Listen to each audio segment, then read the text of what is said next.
Nagising si Glenda na nasa maling kama. Dahil lasing, naisuko niya ang kanyang sarili. At ang lalaking nakauna pa sa kanya ay ang masungit at demonyito niyang among pinagtatrabahuhan sa kumpanya. Paano na lang kapag nagbunga ang isang gabing pinagsaluhan nila? Malunok kaya ni Glenda ang pride niya? O ipagpilitan na wala naman dapat obligasyon ng ama ng anak niya? Lalo't kasalanan naman niya dahil siya ang pumasok sa maling silid.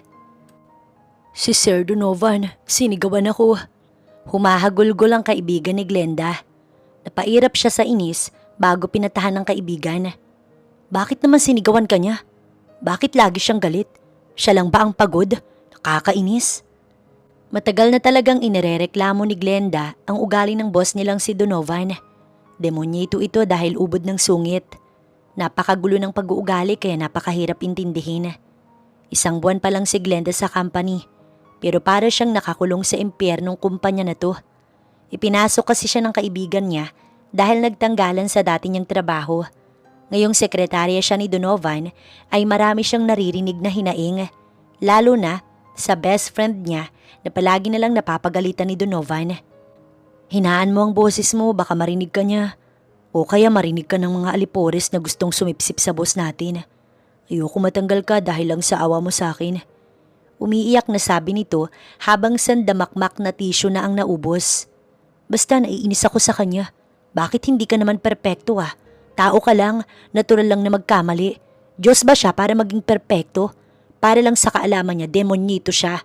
Oo, anak talaga siya ni Satanas. Gigil na gigil si Glenda. Sabing hinaan mo yung boses mo eh.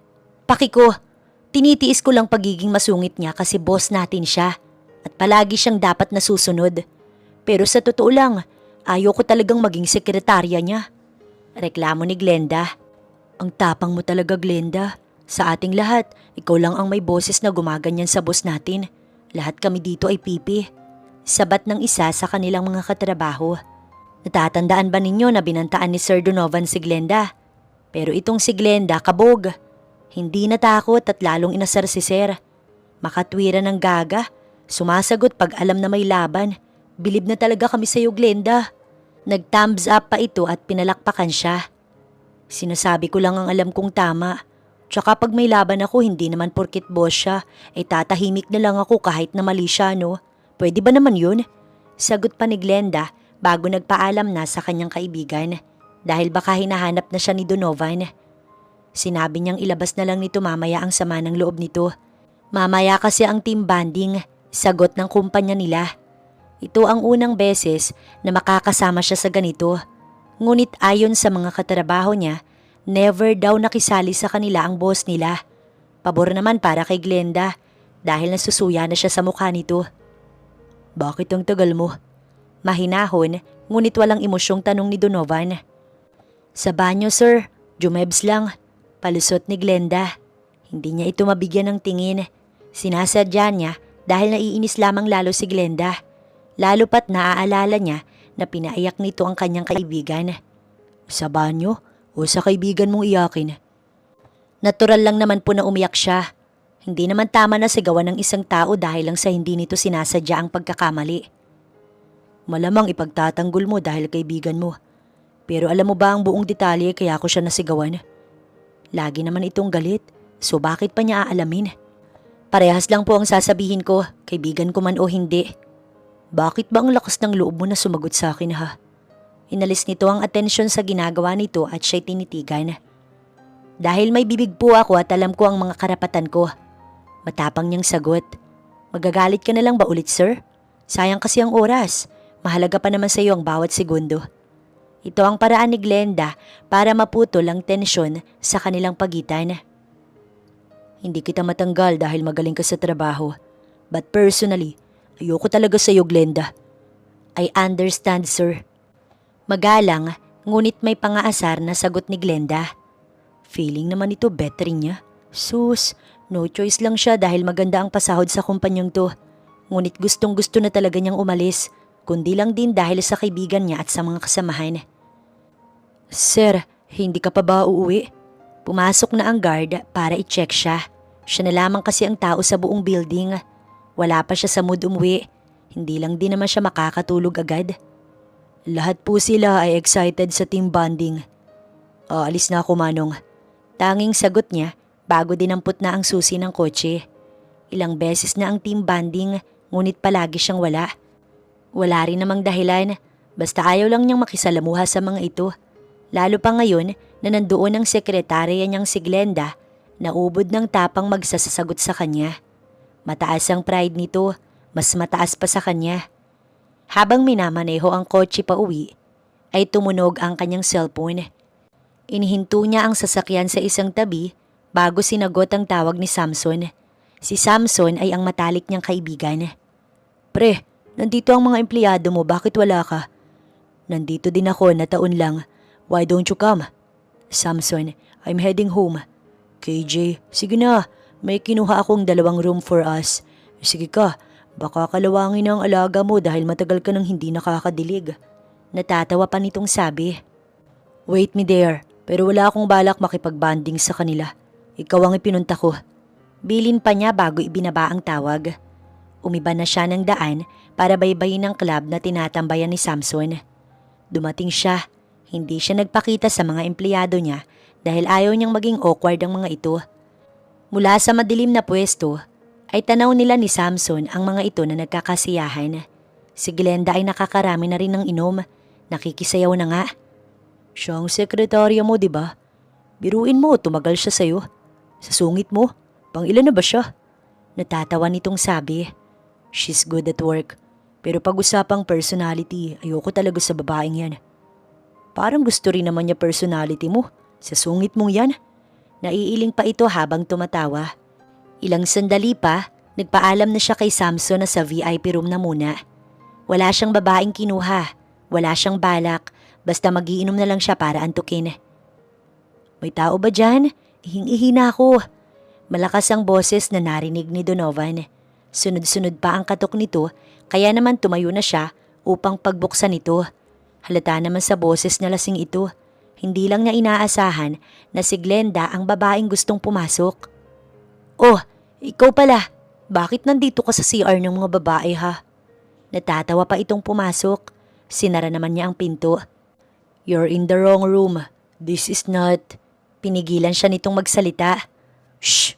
Shut up! Oh, kala mo ikaw lang marunong magsungit? Pwes ako rin. Mayabang ka, masungit ka at demonyito. Matagal ko nang alam na yan ang mga iniisip mo. Tanging sagot ni Donovan. Oo! Sigaw pa nito bago siya sinuntok. Pinaiyak mo ang kaibigan ko. Kakainis ka talaga, Donovan. Pero sa totoo lang, pogi ka. Makalaglag panty ka nga eh. Lasing na talaga ito. Humiga ito sa kama. Bahay mo ba to ha? Bakit may kwarto dito? This is a VIP room. Lumabas ka na. Utos niya sa dalaga. Ngunit tumayo ito at sinampal naman siya ng makalapit. Nakakadalawa ka na ya. Mahinang sambit ni Donovan. Bakit? Anong gagawin mo? Sasampalin mo din ako? Sige, go ahead. Do it, Donovan. Do it. Lasing ka lang kaya ka ganyan katapang. Pogi ka sana. Bet ko ang wet po mo. Mukhang malaki dahil matambok. Pero ang pangit ng ugali mo, Donovan. Unti na lang, papatulan na kita. Don't provoke me, Glenda. Ngunit inilapit lang lalo nito ang sarili sa kanya. Bakit ha? Bakit? Anong gagawin mo ha? Sige nga, show me, Donovan. Bukod sa pagsusungit mo, ano pa? Saan ka pa magaling? Hinablot niya ang batok ni Glenda palapit sa kanya at mabilis na sinakop ang labi nito. Dahil lasing na lasing ito, napakalakas ng loob ni Glenda. Sinabayan siya nito.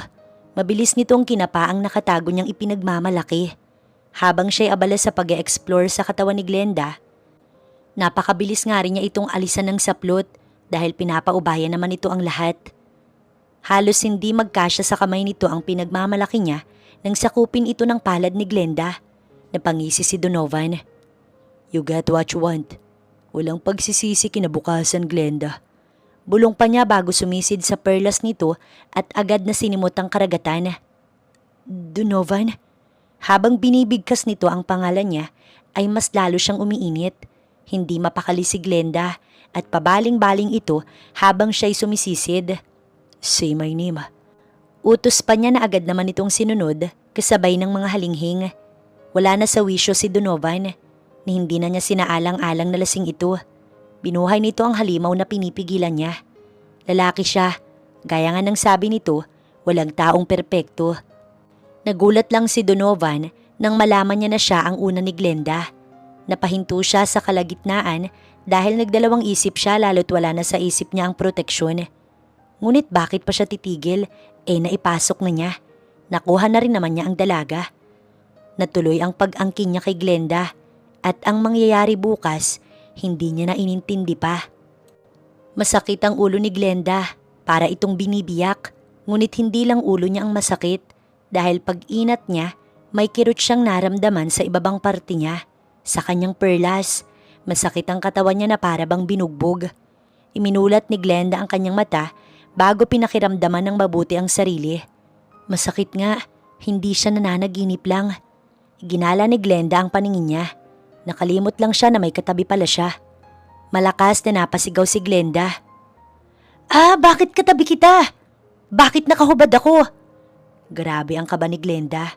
Nagising si Donovan. Bakit ba ang ingay mo umagang-umaga? Ang sakit sa tenga.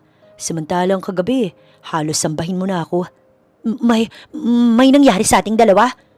Paano? Bakit? Paano nandito ka? Hindi ka naman namin kasama kagabi Punong-puno ng pagtataka si Glenda. Hindi niya na alam kung anong iisipin niya sa ngayon. We're still in the club. This is a VIP room. Ikaw ang pumasok at nag-provoke sa akin na may mangyari, Glenda. Lalaki ako. Sa tingin mo tititigan lang kita? Mahinang napamura si Glenda. Pambihirang buhay to. Bakit sa'yo pa? Sa dami ng lalaki sa mundo, bakit sa'yo pa? Lumong-lumo si Glenda. Bakit sa kinaiinisan niya pang tao? Cupido, why? Sinabi ko na sa'yo, Glenda. Umalis na sa kama si Donovan. Ilang beses kong pinigilan ang sarili ko. Sobra ako nagtimpe, pero binuhay mo ang halimaw kong tinatago. We did it because you provoked me. Sa susunod na magiinom ka, magtira ka para sa sarili mo. Hindi mo na kasi alam ang ginagawa mo pag lasing ka. Isa-isa nitong sinuot ang saplot nito. Nakabukol pa ang pinagmamalaki nito habang siya pilit na inaalala ang lahat. Ngunit ang bumabalik lang sa alaala niya ay ang pag-alis niya sa grupo para pumunta sana sa banyo. Malas niya lang dahil sa VIP room na ito siya pumasok. So siya nga talaga ang may kasalanan. Pero hindi ka naman lasing. Hindi magawang umiyak ni Glenda. Malamang tanga siya kasalanan niya. So bakit siya mag-iinarte at iiyak sa harapan nito? Para ano? Para ibaba pa lalo ang sarili niya? No, hindi siya magbababa ng pride. Hindi ako anghel para magdamag na mapigilan ng sarili ko, Glenda. I won't deny it. That's the truth. Pinagnasaan ko na rin ang katawan mo dahil pinilit mo ko. Napabuntong hininga si Glenda. Stop it! Tama na, nangyari na. Tapos na't hindi na maibabalik pa. Sana lang hindi na ito makarating sa kahit na sino. Panatilihin mong pribado ang tungkol sa nangyaring ito, sir. Madiing wika ni Glenda bago pinilit ang sarili niya na baliwalain ang nararamdaman niya. 2 araw ka magpahinga. Ganyan talaga pag first time. Utos nito bago dinampot na ang susi ng sasakyan. I'll wait you outside. Dalian mo lang Sinabi ko bang ihatid mo ko? Umalis ka na. Ayos lang ako, hindi naman ako baldado. Pwede ako mag-taxi. Nakuha na kita't lahat. Ganyan pa rin kataas ang pride mo. Hindi na kita pipilitin. Ayokong masayang ang oras ko. Ayaw masayang ang oras, pero binembang ako magdamag. Nice, hindi naman obvious na tuyot ka. Inis na bulong ni Glenda. Umalis na ito at siya naman, nahihiyang lumabas sa club. Nakailang missed calls na pala ang kaibigan niya at nagsi-text na rin ang mga katrabaho niya. Ang tanga mo, Glenda. Ubod ka ng tanga. Para siyang baliw na pinagagalitan ng sarili habang sakay ng taxi. Napapasulyap tuloy sa kanyang driver. Nakarating na siya sa bahay nila. Inabutan niyang nagluluto ng almusal ang kanyang nanay habang ang ama niya nagtitimpla ng kape. Oh, ngayon ka lang. Naparami ba ang inom? San ka na naman natulog, nak? Maayos naman ba ang tulog mo? Sunod-sunod na tanong ng kanyang ina. Bakit mo pa tinatanong? Malaki na ang anak mo. Hindi mo na dapat siya iniimbestigahan pa. kasi nasa husdong gulang na siya. Saway naman ang tatay niya sa kanyang ina. Aba, masama bang itanong? O sige na, maupo ka na anak, tapos na itong niluto ko. Ikaw din dyan halina dito. Aya ng nanay niya sa kanyang ama. Hindi siya only child dahil may kapatid siya. Ngunit namatay ito last year, kaya ngayon siya na lang ang inaalala ng mga ito ngayon. May hangover ka? Tanong ng kanyang ina matapos nitong mapuna ang paghilot niya sa kanyang sentido. Naparami po ako ng inom pero inalagaan naman po nila ako. Pagsisinungaling ni Glenda. Oh, eto ang sabaw. Tapos uminom ka ng gamot at magpahinga na muna. Wala ka namang pasok ngayon, hindi ba? Tumango si Glenda bago sumagot. Wala po pero bukas may pasok na ako. Ngunit absent na po muna ako bukas. Bakit naman? Masama ba ang pakiramdam mo? Nag-aalalang tanong ng kanyang nanay. Parang lalagnatin po. Para naman talaga siyang lalagnatin. Dahil sa laki ng alaga ni Donovan, malamang ay lalagnatin siya. Hindi niya na maisip kung paano ito nag-fit sa kanyang perlas. Masyado itong nabiyayaan ng kalakihan. Nasampal ni Glenda ng sarili niya sa harapan pa mismo ng nanay at tatay niya. Nagulat naman ang dalawa. Nak, ayos ka lang ba talaga? Gusto mo ba dalhin ka namin sa hospital? Nay, ayos lang po ako. Akala ko po kasi may lamok eh. Palusot niya bago itinuon na lamang sa pagkain ng atensyon. Paano na sa pagpasok niya sa trabaho? Haharapin niya ang taong nakauna sa kanya? Grabe, sobrang awkward yata. Pero kailangan niyang umaktong normal. Inumaga ka na. Si Manang ang sumalubong sa kanya. Si Manang ay ang yaya niya mula baby pa siya. Matanda na ito at pinagpapahinga na niya. Ngunit makulit ito at nanindigan na dito lang kasama niya. Paano naman daw kasi? Kawawa naman siya. Ulila na siya sa mga magulang. Tapos ay bihira pa siyang dalawin ng mga kapatid niya. May niluto akong almusal mo. Napangiti si Donovan. Sige ho, shower lang ako tapos mag-aalmusal na po. Hindi ko pwedeng palampasin ang almusal na niluluto nyo para sa akin. Paliwanag niya bago umakyat na sa hagdan patungo sa silid niya.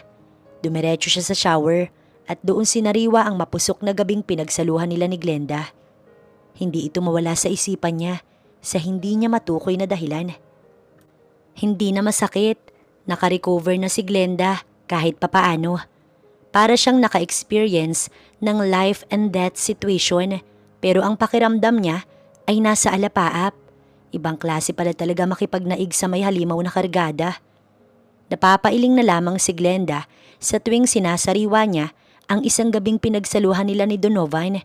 Ngunit kailangan niyang kalimutan na ito at umaktong normal. Hindi pwedeng maging awkward dahil ayaw ni Glenda na maapektuhan ang kanyang trabaho. Gaga, saan ka natulog? Nawala ka bigla. Ilang beses ka naming tinawagan, wala kang sagot. Alalang-alala na kami sa'yo, lalo na itong beshi mo. Pagpasok pa lang niya, sinalubong na siya ng mga tanong. Oo nga, saan ka ba kasi pumunta? Tapos bigla ka pang nag-absent, kaya mas lalo ko natakot na baka napahamak ka. Lagot ako kay tita kapag napahamak ka. Tumaas na ang boses ng kaibigan niya dahil sa pag-aalala. Chill ka na, ayos lang ako. Nalasing ako kaya gusto kong umuwi na. Wala akong oras makapagpaalam dahil busy naman kayo. Lasing na ako, kaya paano ko naman masasagot ang mga tawag ninyo? Sige na, tama na, okay? Pasok na ako. Baka umuusok na naman ang ilong ni Sir sa galit dahil inuna natin ang kwentuhan sa oras ng trabaho. Palusot na lamang ni Glenda upang makaligtas sa imbestigasyon ng mga ito. Good morning, Sir Donovan. Normal ang ekspresyon ni Glenda, gaya pa rin ng dati. Sasabihin ko na po ang mga schedule. Sobrang galang. How's your? Natigilan ito at sinulya pa ng ibabang parte niya. Ang perlas niya na sinisid nito. Ngunit binaliwala niya ang tanong nito at nag-proceed pa rin sa pagsasabi ng schedule nito for the whole week. Isang meeting lang with Mr. Bernard. Maluwag ang buong isa nitong linggo. Iniiwasan mo ang tanong ko. Let's be professional, Sir Donovan. Oras ng trabaho at hindi dapat dito pinag-uusapan ng bagay na nangyari sa labas. Iba ang personal, sir, sa trabaho. Let's always remember that. Magaling kang umiwas. Pero sige, since gusto mo ang professionalism, ibibigay ko. Mamaya sa lunch, sumabay ka. Siguro naman ay pwede na since hindi yun konektado sa trabaho. Para saan pa ba? Para ipaalala ang ginawa nila? I refuse, sir. Best friend ko at mga katrabaho ko po ang kasama ko mamaya sa lunch. Seryoso niyang tanggi. That's an order. Hindi yun pakiusap. Walang emosyong tugon nito bago i-focus ang atensyon nito sa laptop. Buisit. Ito na lamang ang naibulong ni Glenda sa sarili bago iwinaksi sa isipan ang inis na nararamdaman. Girls, let's go! Excited na aya ng best friend niyang si Glenda. Ngunit agad siyang tumanggi. Hindi ako pwede. May mahalagang lakad si Sir Demonito. Isinasama ako eh. Bukas na lang ako. Sad naman. O sige, bukas dapat kasama ka na ya. Okay? Ibineso pa siya ng kaibigan bago umalis na. Bumalik siya ng opisina. Sakto naman na dinampot na ni Donovan ng susi at mukhang aalis na. Sumunod na lamang siya dito. Wala siyang kibo. Wala naman kasi siyang sasabihin. Isipin mong libre ko na to sa'yo dahil sa pinanaranasan mo. Bakit? Anong tingin mo sa akin, bayaran? Well, babayaran mo na lang din naman ako pang lunch lang. Hindi ako cheap na babae. Expensive ako. Nakakainis kasi ang mga banat nito kaya sumabog na siya. Totoo naman na babayaran na lamang din siya nito, sobrang cheap pa. Bakit? Magkano ba? Magkano ka ba? Sinakyan nito ang kanyang sinabi. 1,000,000 per minute, kaya mo? Wala bang tawad? Let's have a proper lunch. Seryoso ba ito? Hindi makapaniwala si Glenda. Oo, alam niyang ubod ng yaman si Donovan, pero sobra naman na pumatol ito sa sinabi niya. Lalo lang siyang naiinis sa lalaking to. At mataas ang pride ni Glenda. Hindi siya luluhod sa lalaki. Siya ang magpapaluhod sa lalaki, period. Steak ang akin, medium rare. Same as her. Sambit naman ni Donovan bilang paggaya sa kanyang order. Take it easy. Take the time, walang dapat madaliin. Ipapahanda ko ang pag-transfer sa account mo ng pera. Sineryoso mo talaga? Forget it. Mas lalo lang kumukulo ang dugo ko. Inis niyang wika. Ngayon alam mo na kung paano ako magseryoso. So don't test me, Glenda. Napakayabang. Pag ito kasama niya sobrang hangin talaga dahil sa kayabangan nito. Sa tingin mo anong masayang gawin? Free ako sa mga susunod na araw. Nakakabagot ang tumambay sa bahay. Bigla na lamang nitong tanong habang sila ay kumakain. Napaisip si Glenda. Sa tingin ko, pwede ang mga hobbies mo. Like what? Sige nga, may alam ka ba na kahit isa sa mga hobbies ko? You're my secretary and assistant. Dapat may alam ka. Camping. Sa tingin ko, you like camping. One time kasi na napunta siya sa mansyon nito, napansin niya ang mga pang-camping nito. Mapanuri si Glenda. Hindi lang halata dahil maingat siya. Inoobserbahan mo pala ako. But right now, I'm not in the mood for going outside, lalo at malayo. Wala na akong maisip, sir. Suko na si Glenda na isipin ito kahit na dapat ito ang umiisip ng mga gusto nito. Drop the formality. Wala ka sa opisina. Ikaw ba? Do you have any plans for this whole week? Dahil wala naman akong gagawin, magiging libre din ang mga araw mo. Wala akong pasok, so automatically wala ka ring pasok. Oo naman, may plano si Glenda. Napag-usapan na nila ito ng nanay at tatay niya. Planado na dahil last month pa niya nakita ang schedule ni Donovan na ito. Uuwi kami sa probinsya dahil summer. Bibisitahin ni nanay at tatay ang taniman namin ng mga gulay. At para na rin makapagbakasyon kahit 4 na araw lang. Paliwanag ni Glenda. Hindi kumibos si Donovan. Itinuloy na lamang niya ang pagkain. Wala naman kasi siyang mga magulang na makakasama para magbakasyon. Para siyang sinampal habang naririnig ang mga sinasabi ni Glenda. Nakakainggit nga yun. Sana maranasan din niya na makasama muli ang pamilya kahit isang beses lang. Maagang nawala ang mami at daddy niya habang ang lolo niya pinapalaki ang mga kapatid niya. Siya naman ay si Manang ang nagpalaki sa kanya. Matapos lumaki, naghiwa-hiwalay na ang kanilang mga landas. Walang pakailam sa kumpanya ang mga ito, kaya siya lang ang maaaring pumasa nito.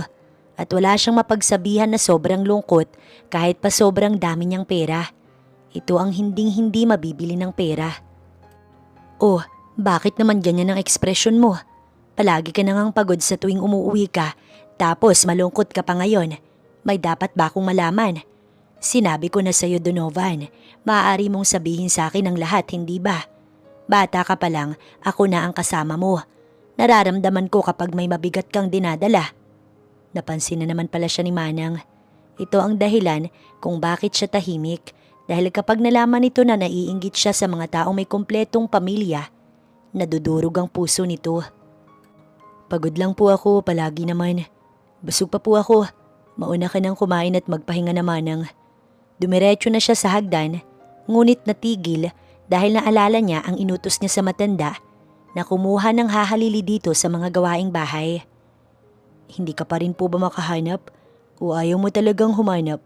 Manang, hindi naman pwedeng hanggang sa huling hininga mo. Pinagsisilbihan mo ko. Dapat na umuwi ka na sa pamilya mo. Sa sinabi mo, alam mo bang sinasaktan mo ko, Donovan? Pero iyon ho ang tamang gawin.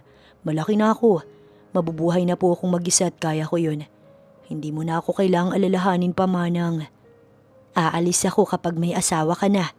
Dahil magiging kampante na ako na may makakasama ka. Matigas nitong paninindigan bago siya iniwan. Siya naman ay dumiretso na sa silid. Matigas din talaga ang ulo ni Manang.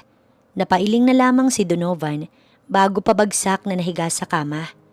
Napabuntong hininga siya habang nakatitig sa kisame. Nawala ang focus niya nang may tumawag sa kanya. Sinagot niya ito dahil isa sa mga kapatid niya ang tumatawag. Napatawag ka? Bungad na tanong niya. Wala man lang bang I miss you? Kuya, birthday mo bukas, di ba? Gusto ko lang nabatiin ka na mas maaga. Tsaka may birthday present ako. Pinadala ko, hintayin mo na lang. Hindi kasi ako makakauwi eh. Sabi na nga ba? Taon-taon ko na tong nararanasan. Sa tingin mo ba hindi pa ako sanay? Pasko, bagong taon at birthday ko. Palagi naman ako mag-isa. May kasama man ako, si Manang lang. Hindi mo na kailangan pang magsabi pero salamat sa pagbati. Tampo ka na ba, kuya? Sorry talaga. Babawi ako, hindi pa lang sa ngayon. Bakit kasi hindi ka na lang dito kasama namin? Para naman isang village lang tayong magkakapatid. Palaging magkikita-kita. Umuwi ka na dito, kuya.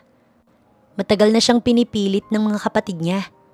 Busy ako sa pag-handle ng kumpanya. Sa tingin mo pwede ko na lang itong pabayaan. Sige na, gusto ko nang matulog. Binabana ni Donovan ang tawag. Ayos na ba ang gamit mo, anak? Ang tatay mo sandamakmak ang dala. Commute lang naman tayo, mahihirapan siya. Sumbong ng ina ni Glenda. 3:00 na ng madaling araw. Gusto nila na first trip sila kaya ganito sila kaaga. Tatay, baka mahirapan ka po. Hindi, ayos lang ako, anak. Ayaw nitong paawat, kaya hinayaan na lamang ni Glenda. Ngunit natigilan sila nang may bumusina sa labas. Lumabas siya upang alamin at laking gulat niya dahil si Donovan ang nasa labas. Bakit ito nandito ng sobrang aga? May problema ba, sir? Sabi na ngang pag wala sa office, drop the formality. Inirapan siya nito bago lumabas sa kotse. Ayos lang ba na sumama ko? Ayoko maging boring ang 4 na araw ko. Nasabi mong magbabakasyon kayo sa probinsya. Pwede bang makisali? Para pa itong natatawa habang nakikiusap ang tono. Seryoso ka, sir? Napatunayan ko naman sa iyo kung paano ko naging seryoso, di ba? I'll pay for everything, makasama lang ako. Maituturing naman na close na tayo, right? Maloko siya nitong tinitigan. Gusto mo ba? Ipaalala ko kung gaano tayo kalapit? Buwisit, balak mo ba akong isuplong sa magulang ko? No, hindi naman ako immature. Naisip ko lang na sumama sa bakasyon ninyo. Hindi naman ako magiging pabigat eh. Let's use my car. Less hassle sa biyahe. Sinuhulan mo pa ako, sige na, para wala kang sasabihin na kakaiba sa magulang ko. Pakilala mo sarili mo bilang katrabaho ko. Hindi kita maipapakilala bilang boss ko. Mag-iimbestiga ang nanay ko. Paliwanag pa niya bago inaya na itong pumasok. O nak, ang aga naman ng bisita mo, hindi ba nasabi na aalis ka? Tanong ng kanyang ina. Inilahad ni Donovan ang kamay nito sa kanyang ina. Sobrang formal nito. Donovan po, katrabaho ni Glenda. Nakipagkamay din ito sa kanyang ama. Isasama ko po siya sa probinsya para makapasyal sa atin. Sasakyan po niya ang gagamitin. Nabuhayan ng ama ni Glenda. Sabi ko sa'yo, tama lang itong mga dala ko. Ito naman pala't may kotse ang katrabaho nitong anak mo. Maswerte ka lang, Pero pag commute, iiwanan mo talaga iyan o maiiwan ka. Sagot naman ng kanyang ina. Nakakahiya na nagtatalo pa ang mga ito dahil lang sa bagahe. Iho, pwede ba na mag-music ka para lang hindi sobrang tahimik? Request ng kanyang nanay. Nay, saway niya rito. O bakit ba? Sobrang tahimik eh. Si Donovan naman ay agad na sumunod. Maingay ang nanay at tatay niya sa buong biyahe. Masayang kumakanta ang mga ito habang sila ni Donovan parang mga pipi na sobrang tahimik. Nakarating sila sa lugar nila Glenda. Masayahin ang magulang nito. Sa totoo lang ay natutuwa rin siya. Bakit nakatayo ka lang dyan? Pumasok ka na rin. Nakapamewang si Glenda. Maganda ang lugar na ito. Magandang pagmasdan. Madami pa pwedeng pasyalan pero tsaka na lang kasi kailangan muna nating mananghalian. Hindi niya masabing birthday niya ngayon. Ngunit hindi malungkot ang birthday niya dahil kahit paano, nakisaling pusa na muna siya sa pamilya ng babaeng kinaiinisan niya. Dito sa amin hindi pwedeng hindi ka iinom iho. Tatay naman, sobrang aga para uminom. Pwede bang bukas na lang yan? Ipapasyal ko muna siya para naman hindi sayang ang pagpunta niya dito. Si Glenda ang tumutol sa ama nito. Pabayaan mo na ang tatay mo. Bulong niya kay Glenda. Hinila siya nito palabas para kausapin. Sumama ka dito para uminom? Sana nag-club ka na lang no? Hindi kita boss ngayon, di ba? Ikaw mismong nagsabi kaya ikaw ang susunod sa akin ngayon. Ngunit kibit balikat lang ito at pumasok na sa loob. Abat ang lokong yun ah. Napahilot na lamang ng sentido si Glenda. Ikaw ba ay talagang katrabaho lang ng anak kong si Glenda? Yes po, sagot ni Donovan. Gusto ko lang malinaw iho. Si Glenda kasi ay mahal na mahal namin mag-asawa. Siya lang ang natitira naming anak. Hindi siguro niya na ikwento sa'yo na last year lang noong mamatay ang kapatid niya. Nakikinig lamang siya sa kwento nito. Gusto ko na kapag may magiging nobyo siya, ay makilatis muna namin. Dahil kapag nasaktan ng anak ko, mas masakit para sa aming mga magulang, hindi ba? Nauunawaan ko po. Tipid na sagot ni Donovan. Parang gustong matawa ni Donovan. Nauunawaan and yet, guilty pa rin siya dahil sa pag-angkin niya sa dalagang anak nito. Iho, alam ba ng pamilya mo na sumama ka sa amin? Humigpit ang hawak ni Donovan sa baso na may lamang alak. Wala na po akong mga magulang. Sagot niya bago inubos ang alak sa baso. Pasensya ka na't naitanong ko pa. Pasensya ka na iho. No worries sir. Tanging sagot niya lamang. Samantalang si Glenda naman, stress sa tatay niya dahil maaga itong nag-aya ng inom. Paano pag nalasing si Donovan? Paano pag may nabanggit ito sa ama niya? Patay na. Glenda, ano bang iniisip mo't panay kalakad dyan? Pabalik-balik ka. Abay, nahihilo ko sa'yo anak. Saway ng kanyang ina. Si tatay kasi, naiinis ako sa kanilang dalawa. Maaga silang malalasing. Bayaan mo na. Ngayon na lang naman may nakaharap ang ama mo. Bakit? Boyfriend mo ba ang lalaking yon? Umamin ka nga. Kinurot nito ang kanyang tagiliran. Hindi mo talaga iyon katrabaho ano? Nanay, chismosa ka talaga no?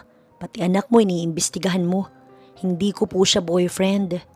Depensa ni Glenda. Bakit kinakabahan ka na malasing siya? Hindi mo naman pala boyfriend. Natawa pa ito habang gumagawa ng pulutan. Sinubukan niyang silipin ang dalawa, makalipas ang 2 oras. At hindi siya nagkamali dahil parehas namumula na sa kalasingan ng dalawa. Paanong hindi malalasing agad? Galing sila sa jetlag. Pagod si Donovan sa biyahe. Malamang malalasing ito. Tapos, lambanog pa ang tinirada. Nay, si tatay po nalasing na. Pwede bang ipasok niyo na siya sa kwarto? Naku, ang tatay mo talaga. Naiiling na sambit ng kanyang ina. Paano si Donovan? Pagamit mo na muna ang kwarto ng kapatid mo. Nakakahiya naman kung sa sofa mo patutulugin. Hindi pa naman sanay sa probinsya. Malinis naman ang kwartong yon at hindi naman siguro magmumulto ang kapatid mo. Sige po, tanging sagot niya bago pinuntahan si Donovan. Lasing ka na. Sobrang aga pa pero maaga ang gabi ninyo ni tatay. Nakakatuwa ang tatay mo. Nakakatuwa talaga. Para na rin akong may tatay habang kausap ko siya. Mabigat ka kaya huwag kang masyadong sumandal. Maglakad na. Sa kwarto ka na muna hanggang sa mahimasmasan ka. Galit ka na naman ba? Natatawa nitong tanong. Inis ako sa'yo kasi palasagot ka. Pero mas inis ka pala sa akin. Buti naman alam mo. Napairap si Glenda. Ipinasok niya ito sa kwarto at inalalayang mahiga. Pero na out of balance siya kaya nadaganan siya nito.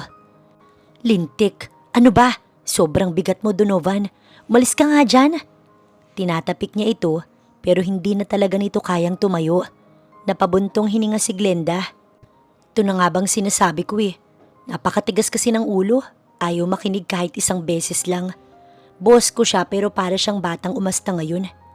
Parang timang na kinakausap ni Glenda ang kanyang sarili. Natigil siya nang may tumawag kay Donovan. Dinukot niya ang cellphone nito sa bulsa matapos kumawala sa pagkakadaga nito. Yes po, sorry po sinagot ko na. Baka po kasi importante. Ito ang sekretarya ni sir. Salamat naman at may sumagot. Nag-aalala na kasi ako dahil hindi naman siya nagsabi na aalis siya. Birthday pa naman yan ngayon. May hinanda ako rito. Ngunit binaliwala na naman niya ang kaarawan niya. Sa boses ng matanda ay para itong umiiyak. Hindi alam ni Glenda ang kanyang sasabihin. Napatitig siya kay Donovan na mahimbing ang tulog. Pwede bang pakibanggit na may hinanda ako sa kanya? At huwag na siyang malungkot dahil hindi naman siya nag-iisa. Pigil ang iyak nito. Nga pala, ayos lang ba siya? Bakit ikaw ang sumagot? Sa totoo lang, lasing po siya ngayon pero maayos naman po siya. Ang batang yan talaga. Sabi kong wag na niyang pahirapan ang sarili niya. Nadudurog ang puso ko kapag nasasaktan siya. Pwede po bang malaman kung bakit mag-isa lang siya sa birthday niya? Dahil kaya sa ugali ni Donovan? Curious si Glenda. Ulila na siya sa mga magulang niya sa murang edad. Habang ang mga kapatid niya may sari-sariling buhay na. Siya ang dahilan kaya ayaw kong umalis dahil mawawala na talaga siya ng kasama. Masyado iyong malungkot. Sa unang pagkakataon, nakaramdam ng awa si Glenda sa lalaking to. Matapos makausap ang matanda, inilagay niya ang cellphone sa side table. Naupo siya sa tabi ni Donovan. Masungit at demonyito ang tingin ko sa'yo. Pero may malalim ka palang pinanggagalingan. Yun pala ang dahilan kaya halos ibaba mo na ang pride mo. Makisali lang sa bakasyon na to. Sobrang lungkot. Sambit ni Donovan habang lumuluha kahit na mahimbing ang tulog. Nakapanito ang kamay niya at mahigpit itong hinawakan. Ayokong maiwan. Pakiusap, wag. Masama ang panaginip nito. Tinabihan niya si Donovan at niyakap. Mali ang pagkakakilala niya sa taong to. Shh! Tahan na.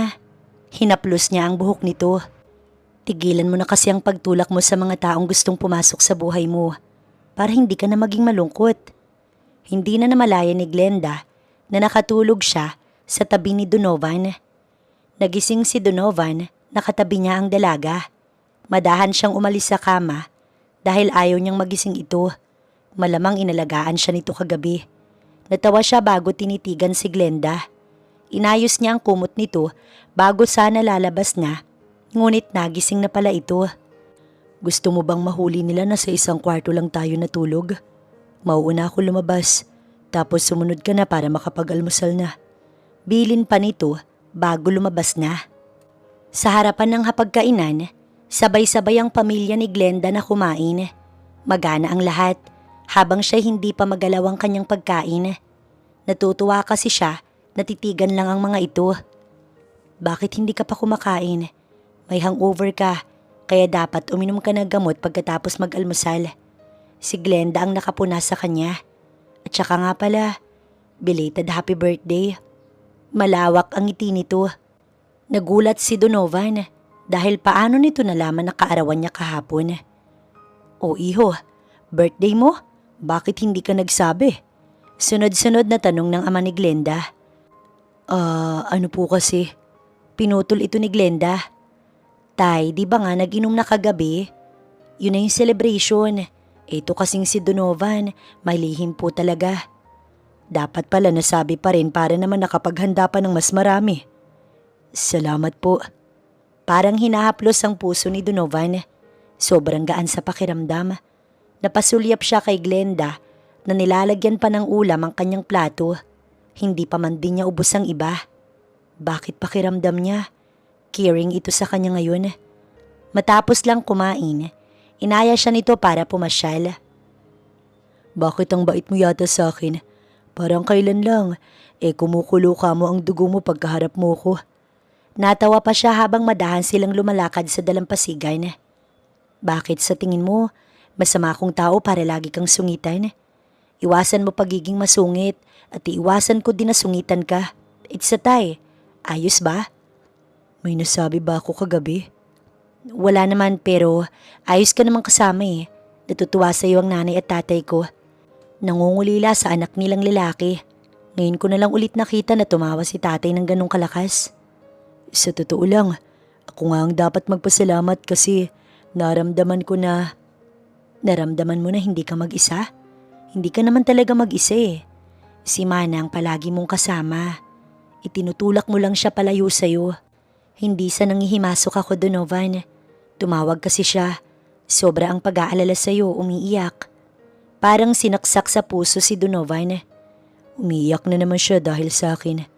Matanda na siya, pero nabibigyan ko pa rin siya ng alalahanin. Hindi ako expert sa ganito pero based on my own experience, hindi masama na magpakita ng kahinaan kapag talagang hindi mo na kaya. Namatay ang kapatid ko. Parang tumigil ang mundo ko. Ilang buwan akong balisa. Ayoko na ring sabihin ang nararamdaman ko. Until one day, bigla ko na lang nakita ang sarili ko na sobra na pala. Inalisan ko na nga ng kaligayahan ng sarili ko. Tinanong ko yung sarili ko, gusto ba to ng kapatid ko? Siyempre hindi. Tuloy ang buhay. Hindi ko kailangang magpanggap. Pero hindi ko rin kailangang itago na nasasaktan ako. Mahaba ang paliwanag ni Glenda. Bakit mo pinapalakas ang loob ko? Hindi naman naging maganda ang trato ko sa inyo. Lalo na sa kaibigan mo na lagi akong nasisigawan. Naiinis pa rin naman ako sa iyo pero slight na lang. Sa tingin ko, hindi ka naman masamang tao. Ugali mo na lang talaga ang pagiging cold at masungit para maitago ang totoong nararamdaman mo. Ngayong alam ko na mas nauunawaan ko. Pero hindi ko pa rin gusto ang nangyari sa atin. Lasing lang ako, that's it. Hindi na mauulit yun. Paninindigan ko ang sinabi ko na hindi ko ibababa ang pride ko sa isang lalaki. Lalaki ang luluhod sa akin. Natawa si Donovan. Mayabang ka rin pala. Akala ko ako lang. Hindi rin naman ako luluhod sa isang babae. Lalo na sa'yo. Tinaasan niya pa ito ng kilay. Gusto ko ang nanay at tatay mo. Pero ikaw hindi ko gusto. Dagdag pa ni Donovan. Same lang no? Tugon nito na ayaw talagang matalo. Mas napalapit si Donovan sa mga magulang ni Glenda. Masaya ang bakasyon. Bukas ay babalik na sila sa Manila. Ito na ang huling gabi. Nakapasyal naman na si Donovan. Talagang magaganda ang pasyalan sa probinsyang ito. Umiinom ang tatay ni Glenda dahil ito na daw ang huling gabi. Ngunit walang balak maglasing si Donovan dahil nakakahiya na rin na maglalasing na naman siya. Istorbo na naman siya sa dalaga. Hinintay na lang niyang matapos ang isang bote bago nagpaalam dahil hindi naman panay-panay ang tagay niya. Tipsy lang siya. Pumasok na siya sa kwarto at nahiga. Napasulyap siya kay Glenda na bigla na lamang pumasok. Akala ko, nakikipag-inuman ka pa kay tatay. Nandito kasi ang mga tuwalya. Wika nito bago dumiretso sa kabinet. Siya naman ay walang sabing sinarado ang pinto. Oh, bakit mo sinara? Lalabas din naman ako eh. Nakakunot ang noo ni Glenda. Last day na natin dito. Oh, tapos? Sinuri siya nito ng tingin. Lasing ka na naman ba? Takang tanong pa nito bago napairap. Tipsy lang, iba ang lasing. Hindi naman ako lasing. Bakit? May balak ka? Tigilan mo nga yan. Baka masuntok lang kita sa bayag. Banta ni Glenda sa kanya. Sa totoo lang oo. Iniisip niya na baka pwedeng masundan ng isang gabing nangyari. Wrong bed, one night stand. Yun lang talaga Donovan at wala ng iba. Ngunit hindi niya mapigilan ang sarili. Ikinulong niya si Glenda nang makorner niya ito. Ayaw mo na ba talaga? Mapang-akit na tanong ni Donovan. Donovan, ano bang... Touch me, Glenda. Utos niya habang binibigyan ng kalayaan ng kamay nito na hawakan ng kahit anong parte ang naisin nito. Bumibilis ang paghinga ni Glenda. Dumadaloy ang kakaibang pakiramdam sa buong katawan niya. Deep inside, gustong-gusto na rin niya. Isang tanong pa, Glenda. You can say no. If you really don't want me to do this, I'll stop, just say no. Sinasabi ng pride niya na no ang isagot niya dahil mauulit na nang mauulit ito. But her heart, sinasabi ng puso niya na pabayaan na lang niya ang kanyang sarili para muling matikman ang kaligayahan na si Donovan lang ang nakakapagbigay. Fine, sorry hindi dapat kita ginaganito. Lasing na nga yata ako. Ngunit hindi na pinatapos ni Glenda si Donovan dahil mabilis niyang ipinasok ang kamay niya sa ipinagmamalaki nito. Maging ang pride ni Glenda, walang nagawa sa desisyon ng kanyang puso. Hindi makatingin ng diretso si Glenda sa boss niyang si Donovan. Paano pa ba niya mababawi ang nangyari? Pangalawang beses na ito at wala nang lusot pa. Muli, naganap na naman ang hindi dapat. Bakit ba kasi bumigay siya? Para siyang nawala sa sarili kagabi. Gustong sabunutan ni Glenda ang sarili niya, ngunit pinilit niyang umaktong normal. Morning. Bati ni Donovan sa kanya. Gising na pala ito. Good morning. Una na akong lumabas. Baka mahuli pa ako ng nanay ko. Palusot ni Glenda para lang makaiwas sa binata. Pangalawang beses na to, nahihiya ka pa rin. Glenda, hinawakan nito ang kanyang braso. Awkward man sabihin, pero ang galing mo kagabi. Nasamid si Glenda. Hindi niya alam kung dapat pa ba niyang tanggapin ang compliment nito. Lalabas na ako. Pinilit niyang hindi pumiyok. Sinilip na muna niya bago lumabas. Sa sala, inabutan niya ang nanay at tatay niya na inaayos sa mga dadalhin nila. Ngayong umaga na kasi ang biyahe nila pabalik sa Manila. Sa loob ng 4 na araw, masasabi ni Glenda na kakaiba talaga ang bakasyon na ito dahil kasama nila ang boss niya at may himala pang naganap. Walang imik si Glenda sa biyahe habang ang magulang niya, kantahan na naman ang kantahan. Masaya kasi ang mga ito dahil nadalaw daw sila sa kinalakhan nila ng kapatid niya. Malungkot lang ito na hindi nila ito kasama. Sa 2 linggo na lumipas ay naging abala. Palagi pa rin naman siyang nakabuntot sa boss niya dahil ito naman ang kanyang trabaho at tila ba naging malapit na sila. Wala naman ang sumunod na naganap, ngunit ramdam ni Glenda na iba na ang trato ni Donovan sa kanya. Madalas na din itong dumadalaw sa magulang niya at nakikisabay mag-dinner. Hindi naman niya masita dahil alam ni Glenda na ginagawa lang ito ni Donovan dahil masaya ito na makisaling pusa sa kanilang pamilya.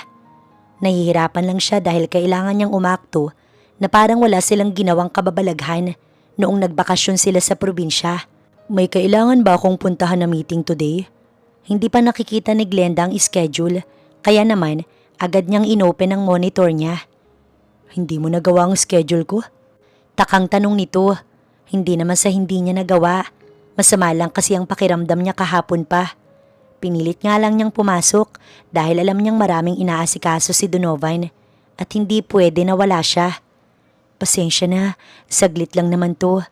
Napakapit sa upuan si Glenda dahil nakaramdam siya ng hilo. Give me a minute.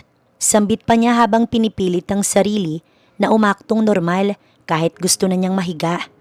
Ayos ka lang ba? Para kang may iniinda. Yes, wait, ito na ang... Hindi na siya nakapagpatuloy nang matumba siya. Si Donovan ay madali siyang inalalayan. May sakit ka, bakit pumasok ka pa? Ngunit hindi na talaga kaya ni Glenda at nawala na siya ng malay. Nagising si Glenda na nasa hospital bed siya. Nasulyapan niya si Donovan na may kausap sa cellphone. Yes po, don't worry po, she'll be fine. Donovan? Parang nanunuyo ang lalamunan ni Glenda. Mahina ang tawag niya dito, ngunit narinig naman siya nito. Water please. Nauhaw kasi talaga siya at gutom na din. Tinapos nito ang tawag bago siya binigyan ng tubig. Here, I'll tell the doctor na gising ka na. Tumango siya at naghintay. Mami, buti naman at gising ka na. Napangiti si Glenda. Hindi pa naglo-loading sa kanya ang itinawag nito. Normal lang po na maramdaman mo ang ganyang mga sintomas. Binalingan nito si Donovan. Ikaw ba sir ang daddy ni baby? Bali sir, maging maingat lang po sa mga kinakain ni ma'am at iwasan po ang mapagod lalo na ang ma-stress. Napakunot ang noo ni Glenda. Doktora, bakit po parang sinasabi niyo na buntis ako? Yes ma'am, you're 2 weeks pregnant. Ayan ang dahilan kung bakit nahihilo o naduduwal. Makakaramdam ka na rin ma'am ng cravings at mood swings. Gulat na gulat si Glenda habang si Donovan hindi makapagsalita para itong natuod. Umalis na ang doktora. Siya naman ay paiyak na. Buntis ako? Malamang mabubuntis. Pinangalawahan pa eh. Pagak siyang natawa. Ang tanga mo Glenda. Gustong sabunutan ni Glenda ang kanyang sarili. I'm gonna be a dad? Totoo ba ito? Hindi ba ito panaginip lang? Hindi makapaniwala si Donovan. Tapos mo na akong mabembang. Itatanong mo pa yan. Totoong totoo Donovan. Buntis ako. Paano na to? What do you mean na paano na? Glenda, nandito ako. Hindi kita pababayaan. Hindi mo kailangang matakot. Dahil ako ang mananagot sa batang yan. That's my child. And we're gonna be a parents. Nakalimot yata si Donovan. Donovan, hindi nga kita boyfriend eh. Boss kita tang nangyari ay isang malaking kamalian eh. Bakit bigla mo namang itinaas ang pride mo? Hindi yata nito nagustuhan ng sinabi niya. Hindi ko itinataas, sinasabi ko lang ang totoo. Hindi naman talaga kita boyfriend eh. That's not the point here, Glenda. Nagawa na natin. Nandito na so bakit ngayon ka pa magdadalawang isip? Paninindigan natin to. Panindigan? Ang daling sabihin sa'yo dahil hindi naman ikaw ang magdadala na to eh. Ikaw ba ang magbubuntis? Ikaw ba ang sasalo sa sermon ni nanay at tatay? Nasisiguro mo ba na hindi nila pagchichismisan ng anak mo? At paano mo nasasabi yan? Gayong wala ka namang nararamdaman sa akin. Bakit? Sinabi ko ba ulit sa harapan mo na wala akong nararamdaman sa'yo? After the second time na ginawa natin yun? Napaawang ang labi ni Glenda. Ipaglalaban ko to Glenda. Sa ayaw mo man o sa gusto. Ngayon pa na may magiging anak na tayo. Wala akong pakialam kahit gaano pa kataas ang pride mo. Sa akin ka lang. Sambit pa nito habang nakatitig sa kanya. Malakas ang kabog ng puso ni Glenda na para itong sasabog sa mga oras na ito. Pinapunta ko na sila nanay at tatay. Wika pa nito. Napalunok si Glenda. Nanay at tatay na ang tawag nito? Simula sa araw na to, dito na ako matutulog. Nagulat si Glenda sa sinabi ni Donovan. Tumawag ito para sabihin sa kanya na nasa labas ito ng kanilang bahay. Nababaliw ka na ba talaga ha? Oo na Donovan, ikaw ang ama nitong baby. Ulang aagaw nito at paninindigan mo ko. Pumayag na ako diba? Diba Donovan? Naiinis si Glenda. Yup, pero still, that's not enough. Sabi ni doktora na kailangang maging maingat. Hindi pa alam ni nanay at tatay, kaya paano kanila maaalalayan? Basta ako nang bahalang magdahilan sa kanila. Stay put ka lang dyan. Napakindat pa ito sa kanya. Seryoso ang bagay na to. Seryoso ang ekspresyon at pagkakasabi ni Glenda. Bakit? Hindi ba ako seryoso sa'yo? Lalambot ka rin. Magagawa mo ring pababain ng pride mo at makukuha ko ang puso mo. Natawa si Glenda. Pumasok na ito sa bahay nila. Wala na siyang nagawa dahil napakatigas ng ulo nito. Magandang gabi po. Nagulat ang tatay at nanay ni Glenda. Iho, ayos ka lang. Bakit? Anong naging problema? Tatay niya agad ang nagtanong. Nalulungkot po kasi ako sa bahay. Naalala ko po ang... Napayuko pa ito na tila gumagawa ng drama. Pwede po ba tay? Makikitira na po muna ako dito. Napahilot ng sentido si Glenda. Pasaway? Bulong niya. Iho, pamilya na ang turing namin sa ni nanay at Glenda. Ayos lang naman ba na dumito ka? Pero sigurado ka na ba na gusto mo dito? Opo tatay, gustong gusto ko po. Mabilis nitong tugon. Salamat po talaga. Tuwang-tuwa si Donovan. Hindi pa man di siya nakakapagdesisyon tungkol sa pagtatrabaho niya sa kumpanya nito, ay ito na ang nagdesisyon na tanggalin siya. Isa pa tong kailangan niyang ipaliwanag sa magulang niya. Pinugulo talaga ni Donovan ang lahat eh. Bandang 8:00, sabay-sabay na silang nag-dinner.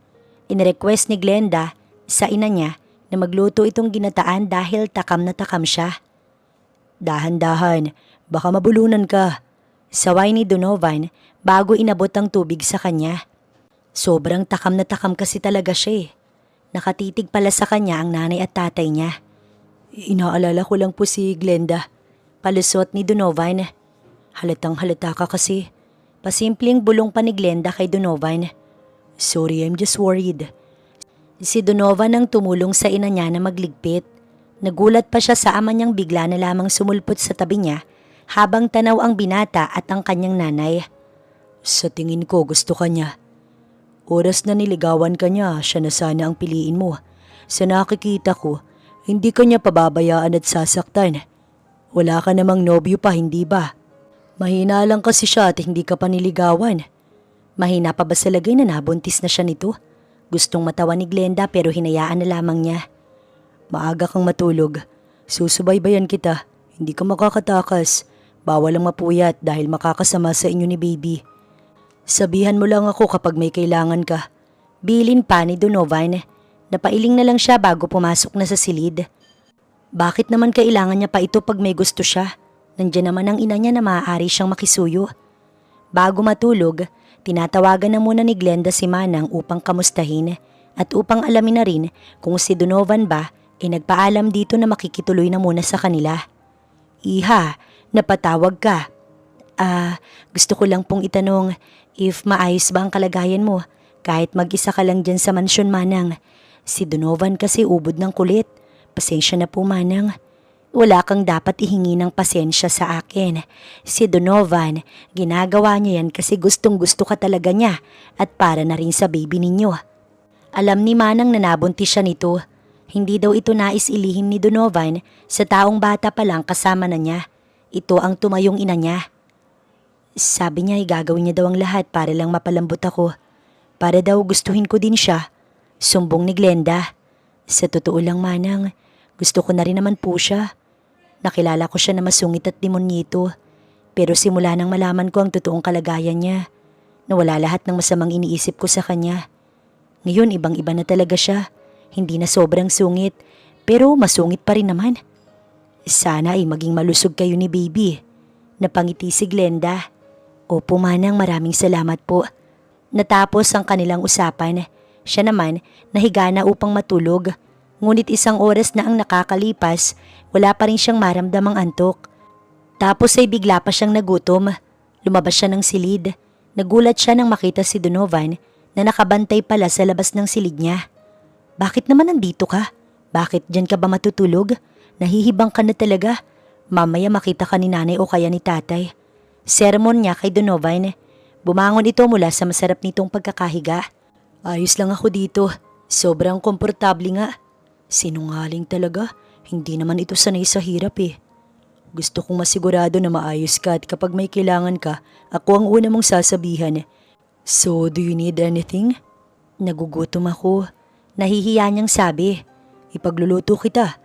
Napabuntong hininga si Glenda. Tinatamad siya kahit lumakad. Pwede bang kargahin mo ko? Dala ng pagbubuntis ay nawawala ang hiya ni Glenda pag gustong gusto talaga niya. Walang sabi na kinarga siya ni Donovan at marahan na lumakad patungo sa kusina. What do you want to eat? Isinuksok ni Glenda ang kamay niya sa loob ng t-shirt ni Donovan. Gusto ko'y steak. Takam na takam si Glenda pero wala silang steak sa ref. Bibili lang ako saglit. Paalam nito. Ngunit para na siyang linta. Ayaw na niyang humiwalay pa kay Donovan. Hinihimas-himas pa nito ang abs niya. Dito ka lang. Dahil ba sa pagbubuntis mo o gusto mo talaga akong makasama? Pareho. Tipid niyang sagot. Parang nanalo sa jackpot si Donovan dahil sobrang saya nito. Nak, Donovan? Nagulat at agad siyang humiwalay kay Donovan. Nakita sila ng kanyang nanay. Nay, grabe ang kaba ni Glenda. Totoo ba ang nakita ko? Hindi ba ako namamalikmata lang? Labis ang pagtataka nito. Nay, ipapaliwanag ko lahat. Si Donovan ang sumagot. Hindi naman ako magagalit. Hindi talaga at nagulat lang ako. Wala pa po talaga kaming relasyon. Yun po ang totoo, nanay. Maingat at mahinahon si Donovan. Si Glenda po at ako'y wala pang label sa ngayon. Sa ngayon lang po, nanay. Ipinapangako ko na magiging nobya ko po siya. Gagawin ko po ang lahat. Seryoso si Donovan. Walang relasyon? Bakit wala pa? Halos gawain na ng asawa ang ginagawa ninyo. Dahil po sa akin, sabat ni Glenda. Nanay, buntis na po ako. Diretsahan na si Glenda. Tama na ang paligoy-ligoy. Nandito na sila sa sitwasyon na to. Itatanggi pa ba nila? 2 linggo na po ang bata sa tiyan ko. At ito po ang dahilan kung bakit nadala ko sa hospital. Buntis? Nak, niloloko mo naman ako. Sorry po dahil binigo ko kayo ni tatay. Hindi ko po gustong masaktan kayo ni tatay. Kaya inililihim ko sa ngayon. Lalo't hindi pa naman po kami magkarelasyon ni Donovan. Hindi rin po totoo na katrabaho ko lang siya.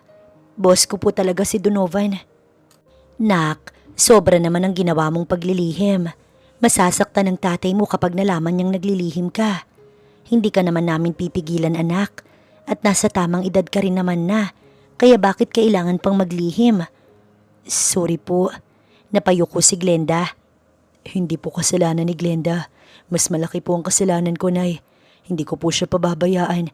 Mahal ko po si Glenda. Sinabi ni Donovan, ramdam ni Glenda na safe siya. Oo naman, hindi naman ako tutol sa inyo.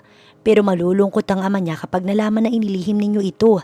Sana ay makausap ninyo siya ng maayos upang maipaliwanag. Tahimik si Glenda at wala pa itong balak na matulog. Iniisip pa siguro nito ang mangyayari bukas, oras na magpaliwanag na sila sa ama nito. Hindi na iniwan ni Donovan si Glenda sa silid nito dahil nag-aalala siya. Matulog ka na. Bukas ay ako nang bahalang magpaliwanag at sumalo sa galit ni tatay. Wika pa niya bago hinaplos ang buhok nito. Wala ka talagang balak sumuko? Hindi ba magbabago ang trato mo sa akin? Gustong makasiguro ni Glenda. Sino bang hindi? Oo naman, ipinapangako ko. Ipapaputol ko ang ipinagmamalaki kong pag-aari pag nagbago ang trato ko sa iyo, Glenda.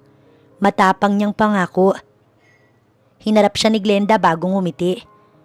Ipapaubaya ko na sa iyo ang puso ko. Hindi ko napipigilan ang sarili ko kaya sana ingatan mo to. Hindi mo alam kung gaano ko kasaya sa mga oras na to. Gusto kong ipangalandakan sa lahat na sa wakas. Tinatanggap mo na ang pag-ibig ko. Niyakap niya ito. Mahal na mahal kita. Mahal na mahal din kita, Donovan. Sagot ni Glenda na tila ba magandang musika sa pandinig niya. Kinabukasan ay maaga silang nagising ni Glenda. Sinabi ni Donovan na wala itong dapat ipangamba dahil kahit anong mangyari ay ipaglalaban niya ito. Magalit man ng tatay nito, hindi siya aatras o kahit mabugbog pa siya. Tahimik lang ang tatay ni Glenda. Nakaupo ito at hinihintay na mauna silang magpaliwanag. Buntis po si Glenda at ako po ang ama. Diniretso agad ni Donovan upang walang paligoy-ligoy. Mahal na mahal ko po si Glenda at pananagutan ko po siya. Sana po ay payagan niyo ko na mahalin ang mag-ina ko at talagaan. Nais ko din pong ikasal na kami agad. Wala naman sa usapan nila na isisingit agad ang kasal. Pero para isang paliwanag na lang, sinabi na lahat ni Donovan. Pero ang tanong ko lang naman bakit pa nagawang itago ang nangyayari na pala sa inyo? Mahinahon, ngunit ramdam ni Donovan ang disappointment nito. Dahil one night stand lang po ang nangyari sa amin ni Glenda. At pinili po naming dalawa na hindi na dapat sabihin. Wala kaming relasyon until napalapit po kami sa isa't isa. And the hate turns to love. Matanda na kayo para hindi malaman ang tama at mali. Pero ano pa bang magagawa ko desisyon ninyo yan. Para sa akin, basta masaya ang anak ko at gusto niya, wala akong karapatang humadlang. Buntis man siya o hindi, basta inayawan niya ayaw ko na rin. Ngayon, hinarap nito si Glenda. Ikaw ba isang ayon sa mga sinasabi niya? Gusto mo rin ba si Donovan? Handa ka bang magpakasal sa kanya? Sabihin mo lang nak at susuportahan kita. Lumuluha si Glenda. Nanginginig pa ang bibig nito habang kinakalma ang sarili para makaayos na makasagot. Tatay, sorry po dahil inilihim ko to. Patawarin ninyo ko ni nanay. Mahal ko din po si Donovan. Siya ang lalaking nakikita ko na makakasama ko hanggang sa magpantay ang aking mga paa. At opo, handa po akong makasal sa kanya. Sana po hindi kayo galit ni nanay. Nakahinga ng maluwag si Donovan. Iho, ihanda mo na mga kailangan para sa kasal at ipaalam mo ito sa mga kapatid mo o sa mga kamag-anak ninyo.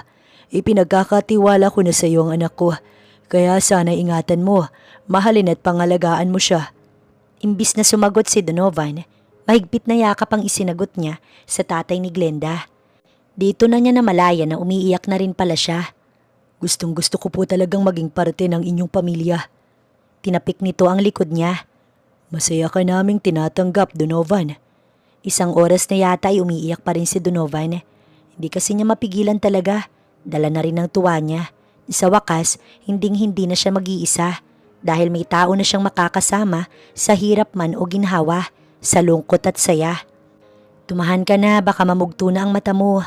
Pinapatahan na siya ng soon-to-be wife niyang si Glenda. Hindi na mahihirapan si Manang. Pwede na siyang magpahinga. Hindi na siya mag-aalala pa na wala akong makakasama sa mansyon. For sure pati ang magulang ko masayang masaya. Salamat, Glenda. Salamat kasi dumating ka sa buhay ko. Hinagkan siya nito sa labi bago tinuyo ang kanyang luha. Patungo sila Glenda at Donovan sa kumpanya dahil nais na rin siyang ipakilala nito sa mga empleyado, lalo na sa kanyang kaibigan. Dumaan na muna sila sa klinik para sa una niyang check-up. Hindi mo kailangang kabahan. Bulong ni Donovan bago sila pumasok sa building. Hawak nito ang kamay niya at gulat na gulat pa ang gwardya. Napangiti na lamang tuloy siya sa sobrang hiya. Dumiretso sila sa kaibigan niya. Bakit ngayon ka lang pumasok? Sobrang na-miss kita. Si Donovan ay nakamasid lang. Glenda, si boss, baka pagalitan ako. Bulong pa nito bago akmang babalik na sa trabaho nang pigilan niya ito. Nandito ako hindi para bumalik sa trabaho, kundi para sabihin sa inyo na ikakasal na ako kay Donovan. Imbitado kayong lahat. Nakangiti si Glenda. Seryoso ka? Paanong? Hindi ito makapaniwala. Mahabang kwento eh. Set na lang ako ng meeting para may time na makapagkwento naman ako tungkol sa nangyari. Sa ngayon, iniimbitahan ko na muna kayong lahat. OMG! Super OMG! Natawa na lamang si Glenda. And also my wife is pregnant. Please be careful. Sabat ni Donovan bago sila iniwan. Sa office na muna ito at siya'y makikipagkamustahan na muna sa kanyang mga kaibigan. Dinumog siya ng mga ito, ngunit may espasyo pa rin dahil nga sa bili ni Donovan. Big time ka. Boss talaga natin ang magiging asawa mo. At buntis ka na? Grabe, napakalihim mo naman sa amin. Pasensya na, naging abala kasi ako eh. Nandito naman na ako. Sinabi ko na sa inyo. Pupunta naman kayo sa kasal namin, di ba? Panigurado pa ni Glenda. Malamang, hindi pwedeng wala kami no. At saka pansin ko, hindi na yata siya kasing sungit ng dati. Grabe, iba ka talaga Glenda. Super haba ng hair mo. Abot hanggang Mars. Nagtatawa na lamang si Glenda sa sinasabi ng mga ito. Naputo lang usapan nila nang may biglang sumulpot na babae. Para itong modelo, puro kolorete at may mamahaling bag. Saan ang office ni Donovan? Tanong nito. This way ma'am. Siya na ang sumagot at nagturo sa dalaga dahil naging assistant secretary naman siya ng kanyang nobyo. Girl? Binigyan siya ng kanyang kaibigan ng kunot noong tingin. Parang sinasabi nito na ipakilala niya ang sarili bilang magiging asawa ni Donovan. Ngunit hindi niya pinasin ang mga ito at sinamahan ng babae. Sa labas ay kumatok siya sa pinto ni Donovan. May gustong makipag-usap sa'yo. Wika niya bago hinintay si Donovan. Bakit ka kumakatok pa? Bukas naman itong pinto. Pumasok ka na lang. Sinuri siya nito kaya hindi nito napansin ang kanyang kasama. Donovan, long time no see. Sumabat na ang babae. Chelsea, ikaw pala. Normal lang naman itong binati ni Donovan bago nito hinawakan ang kanyang kamay. Sa loob ka na. Mainit dito sa labas. Utos pa nito. Donovan, nandito ko kasi nalaman ko na hindi naman pala nakauwi ang mga kapatid mo nung birthday mo. Bumuntot ito kay Donovan. Pwedeng later na lang, Chelsea. I'm with my wife. Wife na agad? Hindi pa nga sila kasal? Donovan, sa abroad pa ako galing. Hindi ba pwedeng makausap ka muna? Hindi ko ba siya pwedeng mahiram? Baling pa ni Chelsea sa kanya. Si Glenda naman ay mabilis na sumagot. Sa tingin ko, Donovan, dapat mo muna siyang asikasuhin. Babalik na lang ako kapag tapos na. Paalam pa niya bago sana aalis na, ngunit ayaw talaga ni Donovan. No, stay here. Binalingan nito si Chelsea. Chelsea, can't you see I'm busy? Wala naman akong sinabing bumiyahe ka pa. Wala akong oras magliwaliw. Liwaliw na ang tawag mo sa banding natin ng mga brothers mo? Hindi ba pwede kahit saglit lang para ka namang asong sumusunod sa babaeng yan? Under ka niya? Nakakatawa naman to. Dati naman hindi ka ganyan na. Pag inaya kita, sumasama ka naman. Ayaw ni Glenda na siya pa ang dahilan ng away na ito. Hindi ko siya under. Please be mindful sa mga sinasabi mo. Si Donovan ang may ayaw at hindi ako. Kaya wag mo kong pagtarayan. Depensa ni Glenda. Nakaramdam siya ng pagsusungit bigla. Naiinis kasi siya sa sinasabi nito. Napairap siya bago na iling na lumabas sa office. Bakit ka ba ganyang tumingin? Galit na galit ka dahil sinabi ko ang totoo. So totoo nga na ikakasal ka na? Bakit ba ayaw mo makipag-banding sa akin? Gusto ko lang naman na makasama ka ulit. Sa tagal ko na busy, ngayon lang ako makakabawi. Inis pang sabi ni Chelsea. She's pregnant. Hindi ko siya iniiwan dahil maingat ako sa mag-ina ko. At oo, ikakasal na ako, Chelsea. Bakit ngayon ka pa umuwi pagkatapos mo malaman na ikakasal na ako? May iba ka pa bang pakay? Ikaw ang pakay ko. Please, wag mo siyang pakasalan. Matagal na kitang gusto't alam mo naman yun, di ba? Hinawakan nito ang kanyang braso. Sabi na nga ba't ito ang dahilan mo? Chelsea, umuwi ka na't huwag ka nang babalik. Masaya na ako't kontento. Pero mukhang hindi naman siya mayaman eh. Hindi man lang eleganteng tignan. She's a decent woman. So don't you dare insult her. Napalakas ang boses ni Donovan. Chelsea, nakakapagtimpi pa ako kasi kinakapatid kita. Umalis ka na. Galit niyang utos. Hindi nga siya bagay sa'yo. Sasagot pa sana siya nang biglang bumalik si Glenda. Mahinahon, ngunit alam niyang gigil na to. At sinong bagay sa kanya? Ikaw? Hindi mo ba narinig si Donovan o talagang sinarado mo ng tenga mo? Hindi kanya gusto. Sa sinabi pa lang niya na buntis ako, talo ka na. Nakaramdam ka na dapat ng hiya, Chelsea. Oo, hindi ako eleganteng tignan. Hindi nga ako mayaman gaya mo. Hindi ako mananalo sa'yo pagdating sa estado ng buhay. Ngunit alam mo kung saan ako panalo? Sa akin ang taong hinahabol-habol mo at hindi ko siya ibibigay sa'yo. Proud na proud si Donovan habang pinapakinggan ng paliwanag ni Glenda. Imbis na ituloy ang nakakahiyang ginagawa mo, sa iba mo na lang ibaling ang pangangati mo at huwag sa magiging asawa ko. Pahabol pa ni Glenda. Oh, bakit naman napakalawak ng ngiti mo? Donovan, kanina ko pa napapansin yan. Tanong ni Glenda. Bumabiyahe na sila pauwi sa kanilang bahay. Hindi ko lang makalimutan ang mga sinabi mo. Selos ka kanina kay Chelsea? Nakakalokong tanong pa nito. Donovan, ginawa ko lang ang alam kong tama. Pinaglalaban ko ang pagmamayari ko. Sino ba siya para katakutan ko? Kala naman niya napakataas niya. Hindi daw tayo bagay. At sinong bagay sa'yo? Siya? Patawa. Reklamo ni Glenda habang naiinis ang ekspresyon. Hinayaan lamang siya ni Donovan. Wala naman itong sinabi o sinitaman lang siya. Hinayaan lang siya nito na ilabas ang inis na nararamdaman niya dahil sa lukaret na si Chelsea. Binigyan siya ni Donovan ng tubig pag upo pa lang niya. Palamig ka muna. Sabihin mo lang kapag nagugutom ka, tigagawa kita ng pagkain. Tumango na lamang siya ngunit hindi na nagsalita pa. Bakit ganyan naman ang ekspresyon mo? Curious na tanong naman ang kanyang ina. Napabuntong hininga na muna si Glenda bago sumagot. Nakakainis kasi ang Chelsea na yun eh. Minamaliit na nga ako, gusto pang agawin si Donovan. Pabayaan mo na lang at huwag nang patulan. Hindi naman niya makukuha sa'yo si Donovan. Tignan mo nga't dito na umuwi imbis na sa mansyon niya. Natatawang naiiling ang kanyang ina. Malapit na rin pala silang ikasal. Hinihintay na lamang ang pina-schedule nila. Ngunit ang paghahanda para sa kasal ay maayos na. Bongga ang kasal dahil bigati ng mga bisita ni Donovan at marami din ang bisitang darating. Hinimas ni Glenda ang tiyan niya. Nak, very good ang papa mo. Sana hindi siya magbago, no? Mahal na mahal tayo ni papa mo. Wala pa man isang buwan pero ramdam na talaga ni Glenda ang baby. Oras na para matulog, magpahinga ka na. Ayokong napupuyat ka. Pero hindi pa siya makatulog eh. Gusto niyang madama si Donovan ngayong gabi. Ito ang pinipigilan niyang lumabas mula sa bibig niya dahil talaga namang nakakahiya na siya pa ang mag-aaya.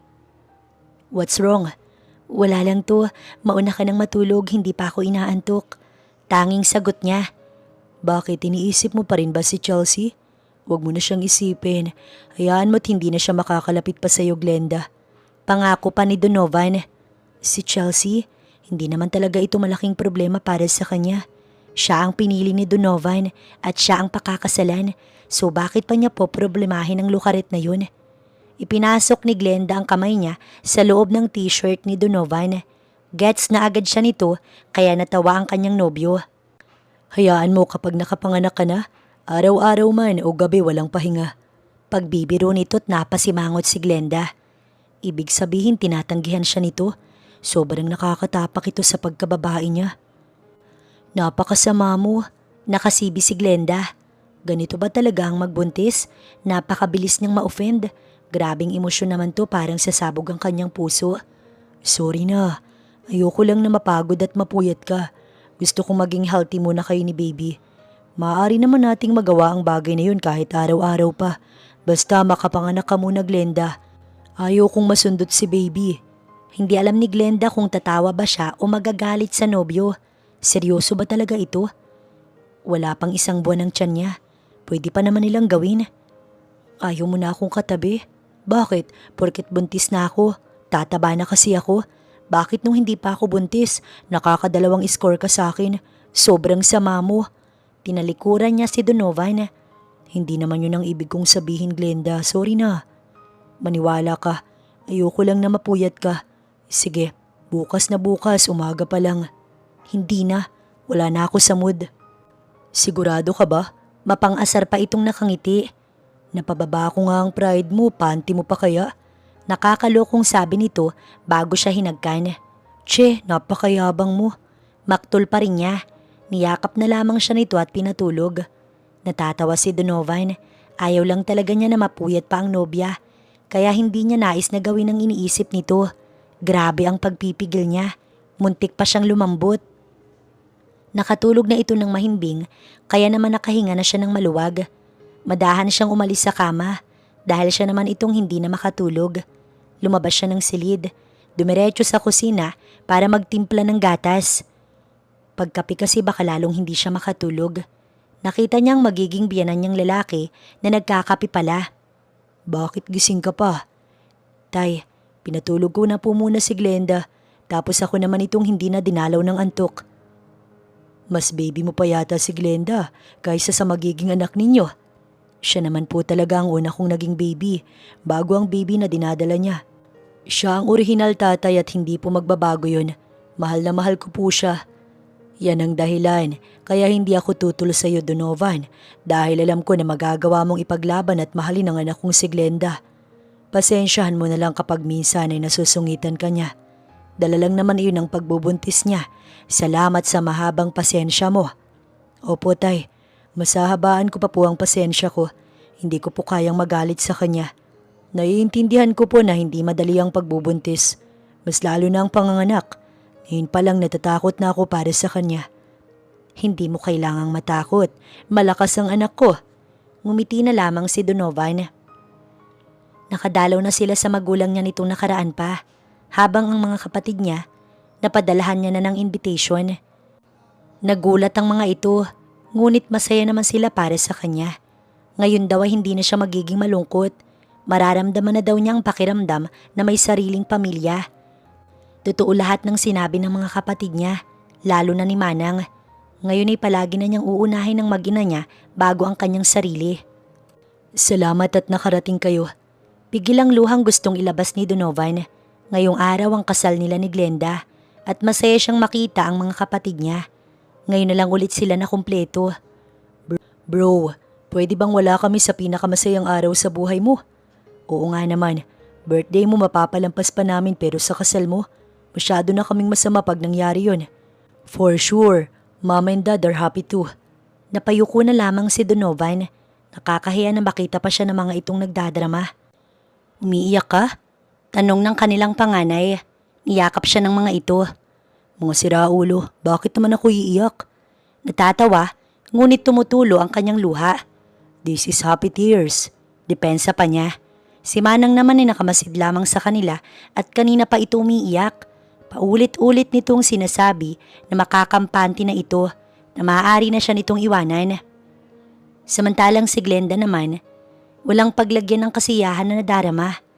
Sabi niya walang iiyak dahil masisira ang kanyang makeup. Ngunit nang makita ang ama niyang lumuluha, hindi na rin niya napigilan ng sarili. Tatay naman nakakainis ka. Umiiyak niyang sabi habang lumalakad na sila patungo sa taong makakasama niya sa hirap at ginhawa. Masaya lang ako anak, masayang masaya si tatay. Tatay, mag-aasawa lang naman ako, pero ako pa rin ang anak mo. Oo naman, para sa akin ikaw pa rin kailanman. Hindi ka tumanda sa paningin ko. Sa sinabi ng kanyang ama, mas lalong bumuhos ang kanyang luha. Totoo nga ang sinabi nila na ang mga magulang walang katapusan ng pagiging magulang. Hindi natitiis ang mga anak nila, pero ang anak kayang magtiis sa magulang. At ang magulang na nagawang tiisin ng anak, hindi matatawag na magulang. Ngayon ay lahat pumapasok sa isipan ni Glenda ang mga aral na itinuro ng kanyang mga magulang.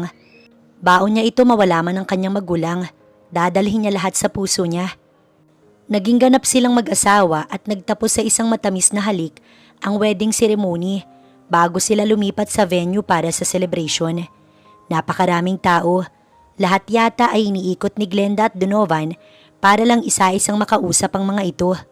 At pagsapit ng gabi ay pagod na siya at inaantok na kaya naman nagpaalam na siya. Ngunit ayaw ni Donovan na siya lang ang umuwi sa mansyon. Ipinilit niyang maiwan na ito dahil kasama pa naman niya si Manang. Ngunit uuwi na din daw ito dahil mas gusto nito na ito ang magbabantay sa kanya. Wala siyang nagawa kundi pasamahin na ito pa uwi sa mansyon. Sa mansyon na magiging tahanan nila, na pinagplanuhan nilang bumuo pa dahil mas marami ay mas masaya ang magiging pamilya. Palit ka na muna asawa bago ka matulog. Ngunit masyado na siyang pagod kaya kahit mag-alis ng wedding dress ay ayaw na niya. Hindi na siya nakarinig pa kay Donovan. Nagulat na lang siya nang alisin na nito ang dress niya. Ito na rin ang nagpunas sa mukha niya para mawala ang kanyang make-up. Sorry asawa, sobrang pagod na kasi ako. Mahina niyang sabi. Pahinga ka na't ako ng bahala. Napangiti si Glenda. Nakaramdam pa siya nang hinagkan siya nito sa noo. Pero masyado na siyang inaantok kaya hindi na siya nagmulat. Sobrang saya sa pakiramdam na ganap na silang mag-asawa. Walang araw na hindi sila masaya. Palagi siyang inaalalayan ni Donovan sa lahat ng bagay. At palagi nitong sinasabi na ayos lang kapag sinisisi niya ang sarili niya sa mga minor mistakes na nagagawa niya.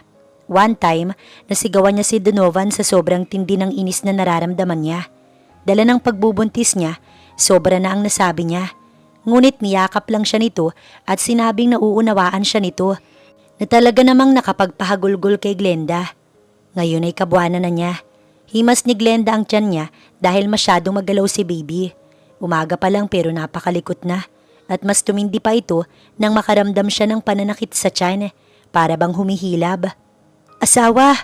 Mabilis niyang tawag dahil iba na talaga ang nararamdaman niya. Asawa, manganganak na yata ako. Nagulat ito at nataranta. Asawa, wait lang, tatawag ako ng ambulansya. Nanginginig pa ang kamay nito habang kinakausap ang ambulansya.